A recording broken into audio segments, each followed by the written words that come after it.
Good morning everyone. अभी बज रहे हैं सुबह के 4। मैं उठ चुकी हूँ। ठंड तो काफ़ी लगी एंड ब्लैंकेट से बाहर निकलने में भी काफ़ी टाइम लगा। मतलब खुद को इंसिस्ट करना पड़ा, बट होपफुली मैं उठ गई। तो सबसे पहले मैंने फेस वॉश किया सो दैट पानी पड़ने से ना मेरी आइज़ एक्टिव हो जाएं। एंड अब यहाँ पे मैं पानी पीऊँगी गर्म करके। ये दोनों वेज ना बहुत ज़्यादा अच्छे हैं आपकी नींद खोलने में, बहुत ज़्यादा बेनिफिशियल होते हैं। पहला तो मुँह धुल लो एंड दूसरा गर्म पानी पी लो। सो अब इसे मैं ले लूँगी एंड अब रूम में चलेंगे एंड अपनी पढ़ाई शुरू करेंगे। एंड मेरा सुबह उठने का ना यही एक मोटिव है कि मतलब दोपहर तक ही ना काफ़ी ज़्यादा कंसिडरेबल अमाउंट में मेरी पढ़ाई हो जाए। बिकॉज होता क्या है ना, जब 8 9 10 बजे उठो ना तो फिर जल्दी से फिर शाम हो जाती है, कुछ पता नहीं चलता टाइम का। एंड जब आप अर्ली मॉर्निंग उठो ना तो काफ़ी अच्छे से टाइम आपको पता चलता है कि अच्छा हाँ 4 5 6 7 8 9 10, तो काफ़ी अच्छे से पूरा दिन आपको रिकग्नाइज़ होता है। सो सबसे पहले मैंने यहाँ पे टू डू लिस्ट बना ली है एंड काफ़ी दिन बाद मैं टू डू लिस्ट बना रही हूँ। मैंने ये हैबिट ही छोड़ दी थी।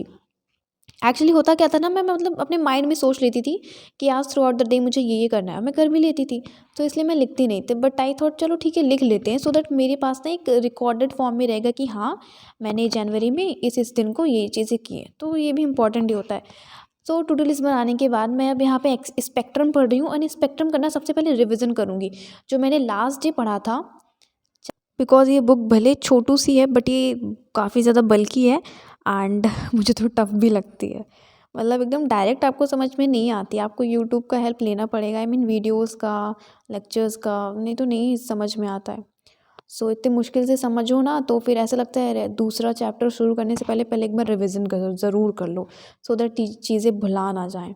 बिकॉज़ इसमें यही होता है, बहुत छोटू छोटू सा लिखा होता है। इवन इस बुक को ना मतलब मुझे खोल के पढ़ने में भी काफ़ी ज़्यादा प्रॉब्लम होती है। मतलब दोनों हाथ यूज़ करने पड़ते हैं। एकदम पहले एक हाथ से इसको एकदम अच्छे से पकड़ो देन उसको पढ़ो। सो स्पेक्ट्रम रीड करने के बाद अब मैं रिवीजन करूँगी एंशियंट हिस्ट्री का लूसेंट से। एंड जो जो भी ना स्टेट पीसीएस की तैयारी कर रहे हैं, अगर आपके पास लूसेंट नहीं है ना, if you do not have the Lucent book, just please to purchase it because काफ़ी ज़्यादा बेनिफिशियल है। स्पेशली स्टेट पीसीएस की बात करूँ तो अगर आप सिर्फ यूपीएससी कर रहे हो देन इट्स ओके।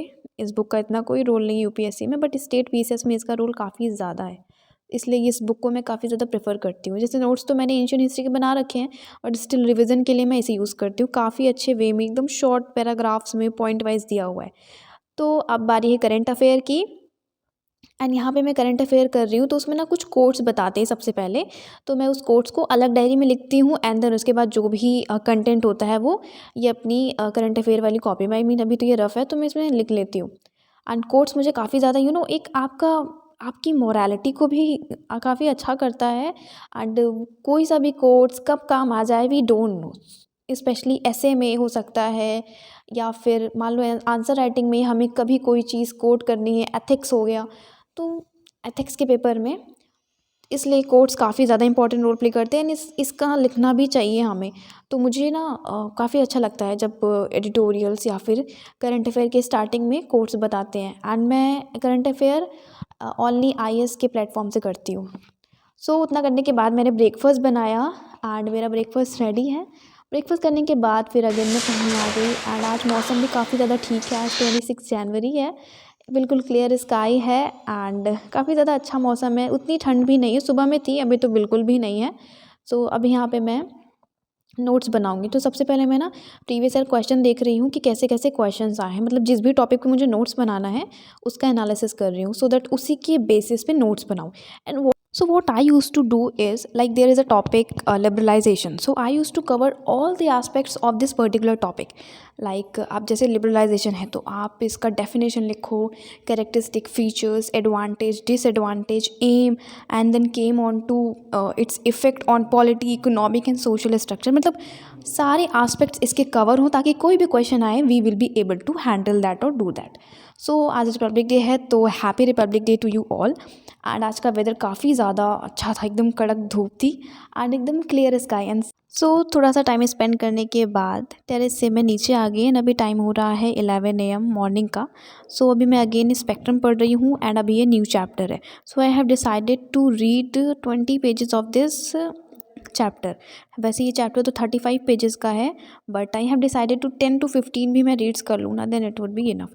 एंड आपको पता है इससे पहले जो चैप्टर थे ना वो तो छोटे छोटे थे, so I was able to complete that in a day, but ये जो चैप्टर है ना it's very long chapter, so I think this chapter would take 2 or 3 days to be completed, so that I will give it. So अभी दोपहर के 12 बज रहे हैं, आप लोग क्लॉक में देख सकते हो, एंड मैंने काफ़ी ज़्यादा कंप्लीट कर लिया है टारगेट, ये लास्ट टारगेट है, ये भी हो जाएगा। एंड मैं जब जब मॉर्निंग में उठती हूँ ना तो मुझे यही बेनिफिट होता है कि मेरा हाफ डे में ही काफ़ी पोर्शन कंप्लीट हो जाता है, and that adores me very much. So I am thinking कि मैं डेली ऐसे ही उठ जाऊँ 3 या 4 बजे, and throughout the day अच्छे से पढ़ाई करूँ। So yeah friends, that was all for today, thanks for watching my video, see you soon, and channel पर न्यू हो तो चैनल को सब्सक्राइब कर देना।